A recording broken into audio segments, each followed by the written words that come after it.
Welcome to Mindboost Moments, the podcast for people rebelling against mediocrity. I'm Caleb, and I'm here with other people who refuse to accept the soul-crushing status quo. These are the change makers, innovators, and the ones who make people leap out of bed excited to grow and become extraordinary. So join me as we explore how remarkable people transform workplaces for human potential, one conversation at a time. This is Mindboost Moments.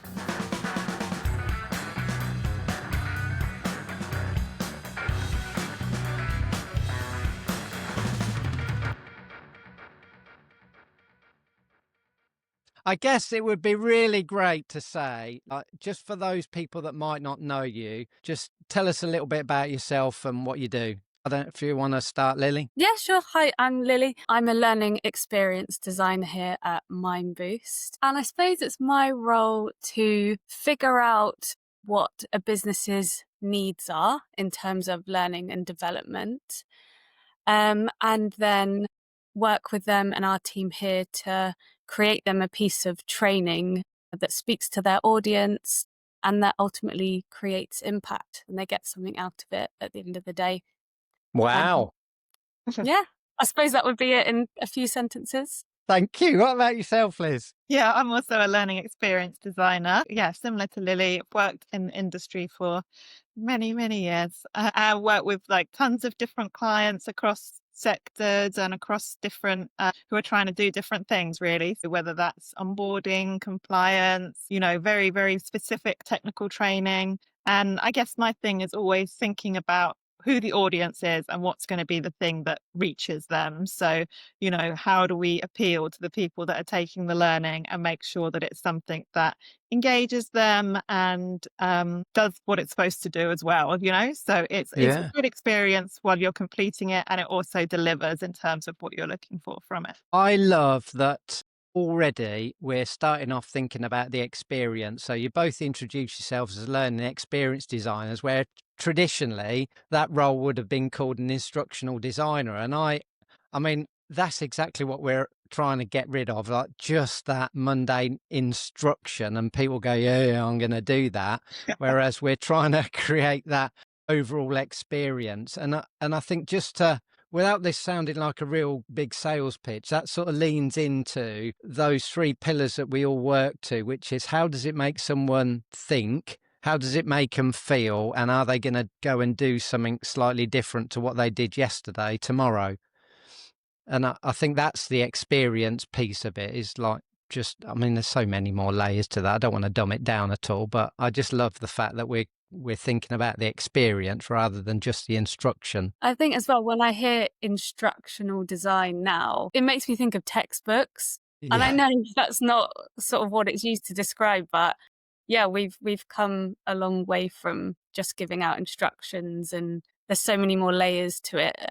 Media, video, audio, and telling stories. Yeah, you're right. It's definitely more than just giving out the ABC, do this, this, and this. But this wasn't a path I was going to go down, but I do like this train of thought actually about experience rather than just instruction, because I'm thinking, is that like a hangover to what we think of school and school education? What, writing a, what's it called? I'm just thinking, chalk and talk sort of thing when you think about instruction. Yeah, I think it definitely feels sort of in the past, that approach of just doesn't feel like very digital. It doesn't feel very digital either, does it? Like you're saying, experience brings in all those other elements, like different media or, how you're accessing the learning. It does give an idea of just this is just the textbook that we've put online. Do you know the other thing that's just gone through my head though? Like, what if teachers weren't called teachers anymore and you called them learning experience designers?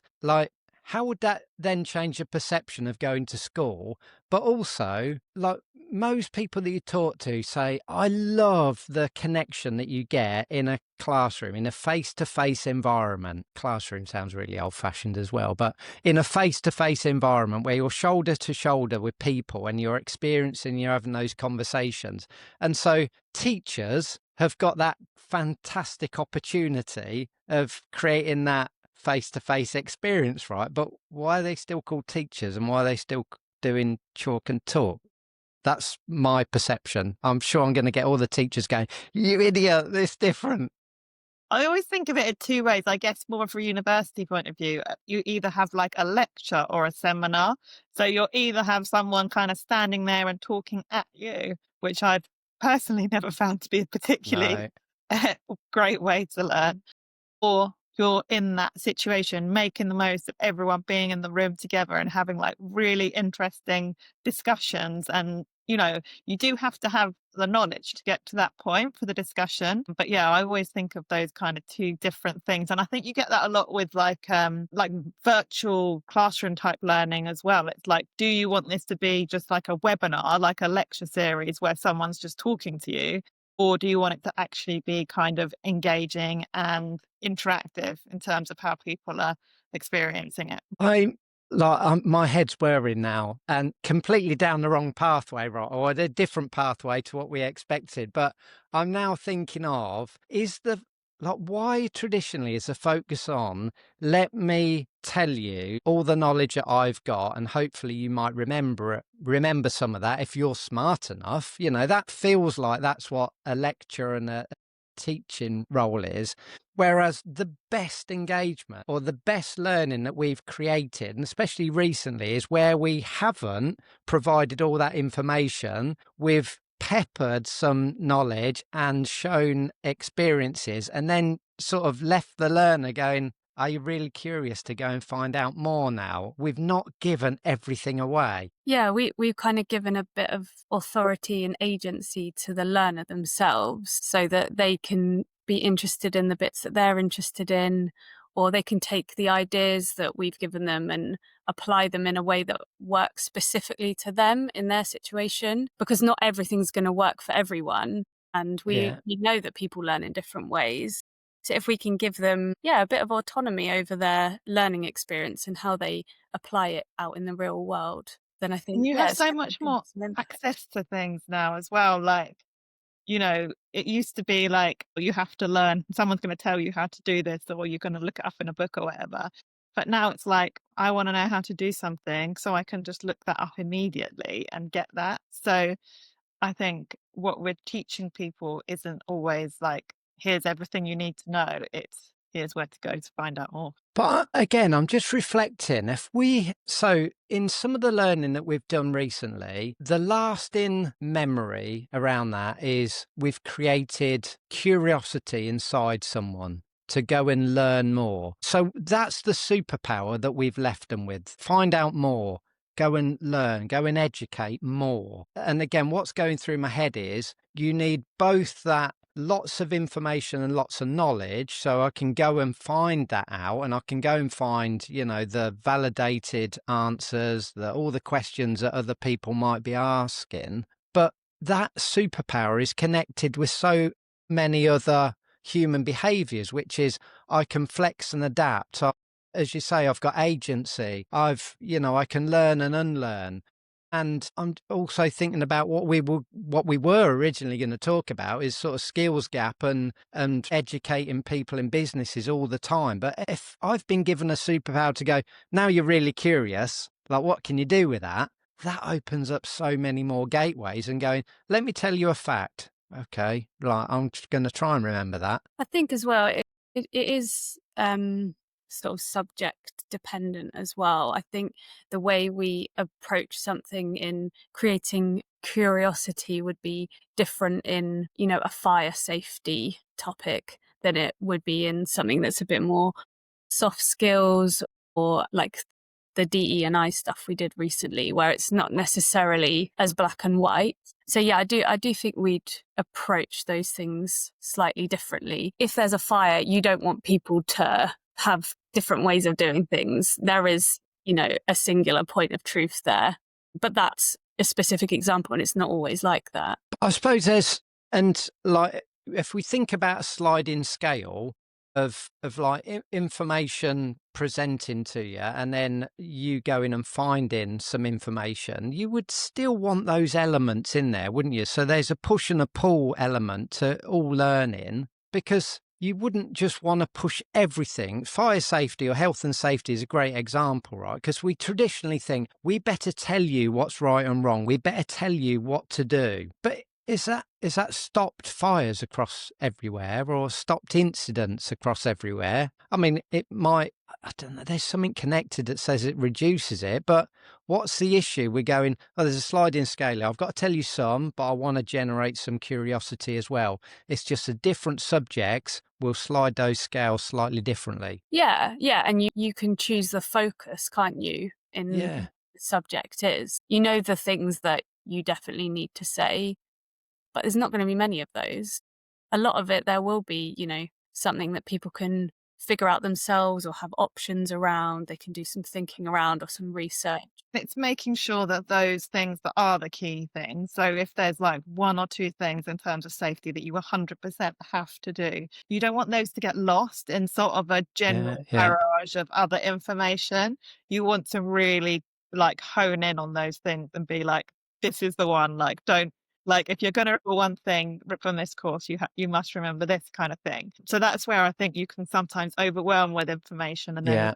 is like the key thing. But if you can really make that stand out, then that's kind of the key. I think I mean, again, we're just going on to what a learning experience looks like. And if someone said, right, you got to remember these 10 things, people will go straight away, oh, no, I'm not going to do that. If you said, right, I've got this one thing One that you thing. must, this one non-negotiable, people go, okay, tell me that then. Right, I've got that. Now let's sort of lead you on a path of curiosity where you can find out more, in your pace to build that knowledge up. You might find that someone chooses to go and explore and find out those, Yeah. 9 extra things. But you might also find that there's a few people that go, that one fact is enough for me. Well, that's great because Yeah. that's going to save your life. The other is, just Yeah. extra if you want to, if you have got the capacity to think about that. Yeah, we had a great thing with a customer where it was like, what's the elevator pitch for this? So, elevator pitch is often something that's used like in Yeah, yeah, marketing, right? You're like, well, I'm trying to sell something. How would I do it in 2 sentences? But I think it's a really great way to think about learning. yeah, Like, what's the elevator pitch for this piece of learning? And yeah, then, like, try and keep to the elevator pitch. Don't try and put in a million other things. yeah, Like, yeah. keep going back to that and saying, does this meet what we're trying to do? I like that analogy. I really Yeah, like that. And again, if we were to ask a client, so you're in a lift for, exactly. for 2 minutes with someone, how are you going to explain the importance of this learning to them? Like, it'd be great to have a little stopwatch and go, right, your Yeah. time's up. Have you explained it? Because any more than that, people are going to forget and lose it. Could be Totally, a and it good goes back to activity our in the think, feel, workshop. do. Like, what do you want people? What do you want to get out of it? How do you want people to feel? It goes exactly into that as well. Yeah, I'm just picking up on that as well. I do think that's a workshop exercise, isn't it? Right, we've got a stopwatch, the 2-minute stopwatch. Tell us what's really important to this piece of learning. What's the one thing that someone must know about it? 2 minutes to explain it. Yeah, I love it, and I think we did it in the learning as well for the learner, so that they Yeah, sometimes like you all know all that. The people that are creating the learning and the stakeholders and the client know that, but it's like, right, as a learner, I sit down and I'm like, what's this all about then? And I just want to be yeah. told in kind of 2 minutes or under a really short summary of like, this is what it is. Yeah, without being really, because again, even before someone gets to that learning, they're already frozen sometimes to go, oh, God, I've got to do some learning. It's going to be boring learning, isn't it? Of course it is. It's about fire safety. Yeah. Like, oh, and I'm going to have a quiz after it. It's like, let's just break that cycle. Let's just put in a moment where people go, this is really good fun, actually. Yeah. And I've learned that one thing that is, non-negotiable. And I'm excited to go and find out more now. Wow. What a rabbit warren we've just gone down. So if you put a timer in front of me, then I'm just not going to stick to it. That like I need to go up to about 50 floors to explain. Yeah. Caleb's on the biggest elevator in the world. What I had planned to have a Yeah. chat with you about was I've recently seen quite a lot of noise about a skills gap in businesses and that being a priority for L&D teams. I guess there's a couple of statistics that that I sort of chucked around earlier, that one of them is sort of quite alarming, really. It says 90% of the UK workforce will need reskilling by 2030. And my first thought was, isn't that just constant? That's constant evolution, isn't it? It's like, why are we surprised by that? Because there's always something new today than there was yesterday. And unless you've got, curious people that go, oh, I'm going to learn about that, people will tend to just go through the path of less friction. The next one was 40% of employees, colleagues, don't have the right skills for their current role. And I'm thinking, that's really worrying, right? So 4 out of 10 people are saying, I'm not skilled to do my current role. I think that was more alarming to me, to go, well, how do they do their current role then? Or like, why? And I'm just like, so those two things combined, like, is it ever going to change? And what are we seeing currently that's going to impact that? Because everyone will say, oh, that's AI. AI is going to change things and we need to stay up to speed on that. But it's not necessarily AI. It's just the evolving business landscape to say people need re-educating all the time. I'm just hooking this back into what you've said. If we create learning that just makes people really curious to go and learn more, aren't we just creating adaptable people all the time? Yeah, I mean, my thought would be that, yeah, things are going to keep changing. It's not going to get to a point where, okay, that's the end of information and we've all upskilled on everything, so we'll just carry on doing our jobs. The work is going to change. The knowledge that people have is going to change. There's new research that comes in. Client requirements, Yeah, all of it. it's hard to think about skills on such a broad scale, because the skills that we all need they'll vary depending on what sector we're in, what kind of sort of level of leadership you're at. It is quite hard to think about on a broad scale, but you're right. Everything's going to keep changing. So upskilling and learning new skills it's just part of what everyone's going to have to do. It's part of what everyone does now. And I suppose so those statistics on themselves don't paint a full picture. So, because you could read into them and say, well, what sort of skills are you talking about? Are you talking about technical skills, or are you talking about essential human skills? Mm-hmm. And, so there needs to be a breakdown of that data. But like, I keep leaning into human behavior. And if we try and build everything with essential skills in place, which is, as we keep saying, curiosity and the ability to learn and unlearn, you are building quite a formidable workforce in for the future to say, well, we can flex and flip and do whatever you need to, because I've got a mindset that enables me to do that. Yeah, I kind of think of adaptability as a skill. That is kind of crucial, isn't it? Because if the landscape, the technology is constantly changing, then if you've got adaptability, you'll be able to see, right, okay, this is an area where I need to find out a bit more, or this is something. I think maybe the stat that only 4 out of 10 people feel like they have the skills to do their job currently, maybe is they have no one's ever taught them how to do it, right? They've just got stuck in and had a go. Someone said, could you do this? And you're like, yeah, sure, I'll give it a go. Do you know what I mean? And you have that sort of self-doubt of, am I doing this 100% right? I mean, I'm obviously speculating here because we don't know what lies behind the stats, but I think in some ways it's good to be able to just try things and have a go and see, and then hopefully get more support later on the line, and someone kind of says to you, oh, do you know, if you did it this way, it would be quicker, or if you did it this way, it would be better. So I don't think we're trying to teach people things from scratch. Like you say, like all those skills exist already. It's trying to think of it kind of like I don't even know what a DJ desk is, but think of little faders, and you're Yeah. push this one up and push this one down to try Yeah. and, get the balance right. Yeah. So I think being adaptable, being willing to give things a go, I think all of those are really valuable skills in the workplace that can come into pretty much any job. I was going to ask you, what do you think? Because I call those essential skills, human skill, however you want to package them. But I think they're essential skills, and that's what defines us as human beings. I think that's my opinion. But what what sort of essential skills do you think then are critical over adaptability, curiosity? Because traditionally we call that, oh, they're really flexible. Like what does that, what else would you say? I don't know if curiosity is even a skill for me. I think it's more of a mindset that someone can develop in themselves. Is there a difference then between a sort of an essential skill or a human skill and a We're getting deep now. Yeah, I know, but it's good conversation though, isn't it? To go, well, what's the perception of what a skill is? So for a skill, I would maybe say something more like, and this isn't one word, so maybe it doesn't work, but willingness to learn would Yeah, be yeah. skill.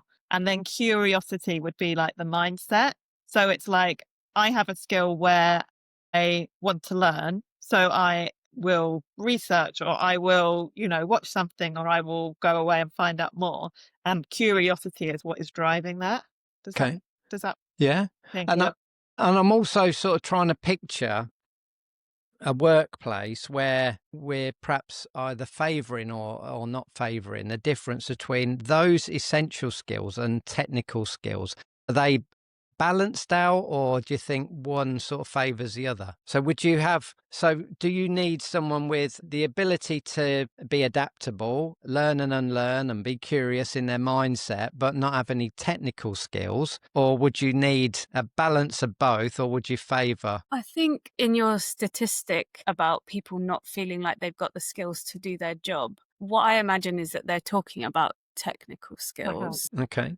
I think it's harder to reflect on if you've got the sort of, like you're saying, the human skills like flexibility, adaptability. But it's easy to know if you can use a barista machine to make a coffee or not. That's a Yeah. technical skill. Yes. But those are the things that are going to be constantly changing, right? The technical skills, as technology changes, as equipment changes, as new research happens, the technical skills are going to change. But if you've got more of what we're talking about, human skills, which Yeah. may be more closely linked to mindset, if you've got those things, then you can deal with all the changes in the technical Yes. as they 100%. come up and as new things happen. Do you know, that's so pertinent as well, right? Because we got a coffee machine, a barista coffee machine, and for about 6 months, I've been beating myself up because I can't do the milk properly. And for some reason, I've just had this, like, I need to get it. I need to get it. Now, I would argue I've not been trained. If someone said, have you got the skills? I'd say absolutely not. But I've got the mindset to keep working at it and to be really curious and to get it. And now, like any barista's listening, right, I can text you milk just for that flat latte perfectly. But like, I'm just thinking it's a really good example, isn't it? A real life example of saying, actually, I've got no technical skills, but I've got the human skills to go, I'm going to do that. I'm going to learn it. And like, one's more powerful than the other, but someone would be screaming at us to go, yeah, but it's not safe. Like, it's not, no, it doesn't feel right. You've Yeah, and I also think got in that situation the motivation to do it because you know you at the end of it you're going to have an amazing coffee. Keep making coffee now. I'm like wired. Is that why we went off piece at the beginning? Yes, I've finished my coffee. But yeah, you've got the sort of the motivation which is sort of driving you to keep trying and keep working on that skill. So we can't forget that's a key element in learning. I'm also thinking there's a consequence there of not getting it right. And like, I don't want to give my wife a coffee that is substandard. So there's a consequence to say, I've got to learn this, not only because I feel compelled to learn it and to get it right, but there's also that consequence of someone, perhaps she doesn't buy the coffee, but in reality, she could be buying the coffee and someone would go, I'm not going back there again. Do you know, and then what I'm also thinking is, so those statistics might be out of sync because people go, I've not been taught. I've not been on a training session for those technical skills. And then that gets me reflecting a little bit on some of the learning that we've put together. Would someone say, oh, I've done some training. I've done some training on DE&I. They go, no, that wasn't training. I just watched a video and there was some statistics and I've been left really curious. And I guess that's you know, are we still fighting with old perceptions of what learning looks like? Yeah, I think sometimes you almost, when you say, "Oh, have you done some training on DE&I?" in that example, you want them to say no, don't you? Because you want them to feel that they've had an Yeah, we experience. do. Yeah. You want them, yeah, to feel they've had an experience and that they've personally gained something from it, rather than feeling like, "I have completed a training course." What would be the better question then, Liz, do you think? Rather than have you done any training on, say, I'm using DEI as an example, but have you done any training? What would be the question that someone would go, Yeah. yeah, I did that. I did that really emotive, watch that video and I had a conversation and Maybe have you been given any support, or have you, received any like support or guidance or something like a little bit softer like that, rather than have you been taught how to do this? yeah, Like, yeah, have you been coached or mentored or supported in doing, you know, being able to know what the right thing to do is in those situations? yeah. Because in my head, I'm thinking it's a difference between being taught something and gaining more knowledge. But that's a real, to try and push that into a conversation. Oh, have you gained knowledge? Like, it's really crap, isn't it? But like, it's effectively that. It's semantics at the end of the day, but it's how we connect on that. And it's how we measure I think it's really hard to have a measurement for those things. So like in the past where I've been training people, say, to do our job, like to do an instructional design or experience design job, it's like sit next to me and just chip in constantly and I'll be like, oh, have you tried doing it like this? Or what about this idea? Or what about that? And that doesn't really work anymore. We all like work from home, we work in quite a siloed way. So it's like maybe people feel like they're on their own a little bit, and they're Yeah, not being yeah. given that same level of like mentorship that you would if you were literally in a room Shoulder with to shoulder. Yeah. yeah, exactly. And you can't do it in the same way, but there are other ways that you can do it. So I wonder if it's a little bit of that as about the changing environment as well as the kind of changing technology and all of those things. Yeah, yeah. Although I did see a post on LinkedIn from someone that I connected with recently that they're now joining webinars where nobody talks, and like that was the headline. I was on a webinar and nobody talked to me, but that's Yeah, the point, right? So yeah, you yeah. could There are kind of feel communities, like connected. whether it's freelancers or whatever, that people join these communities and they're all kind of like in a virtual environment. Whatever works for people. If you Yeah, feel like more comfortable in that to work, then that totally makes sense. But yeah, I think it's like the measurement of how we say like, yes, I did this course, or yes, I went to this meeting, or yes, someone told me this thing. That doesn't always exist in such a structured way, which we think is great because the more it exists in a non-structured way, the more likely you actually are to learn. But then you might not give it a tick on your sheet, I guess. maybe the question ought to be, how do you feel about X? I think in a way it's like, do you feel like you could do this? Like, do you feel like you can deal with this situation? Or, could you make a perfect coffee for a customer? And if no, then where are the gaps? What are Yeah, yeah. no, can't do the milk bit, or no, don't know how to have a conversation. It could be a soft skill or it could be the technical skill. I think Yeah. it's, yeah, almost asking people what they are capable of doing and then recognizing where the gaps are, I would say. I'm just like, I've gone back to our elevator pitch. So that elevator pitch should spell out what you're trying to achieve, how you want people to think and feel, and what their next step is. If you can summarize that, then the question at the end is, how do you now feel about X? What's your thought process? And can you go and do it? Yeah, Okay. yeah. Then you've experienced some education, you've been trained in some way, however we wrap that up. But that's a test, and that goes full cycle, doesn't it? Yeah, you have come from a point A to a point B. You Yeah, didn't know how yeah. to do something and now you do know how to do Yeah. something. And traditionally, the model has been, well, in order to get from A to B, we'll show you all this information because that makes me feel better. What we're now saying is that bit in the middle is actually, it's sort of a mixed bag. It can come from any direction. It can come from any form, but it really doesn't matter your journey. It's about, have you now got to B? Man, what a mad conversation. I love it, though.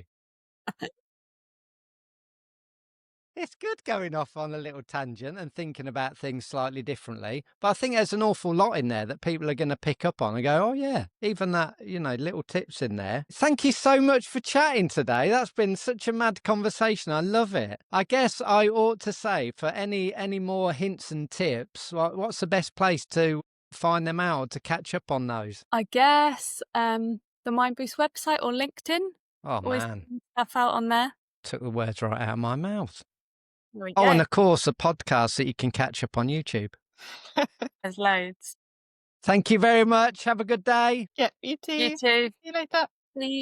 If you're ready to join the uprising against mediocre learning, don't let the conversation end here. Subscribe to Mind Boost Moments wherever you get your podcasts. And if you're tired of soul-crushing e-learning that puts people to sleep in your business, it's time to experience what happens when digital learning makes people leap out of bed with excitement. Just visit us at mindboostlearning.com.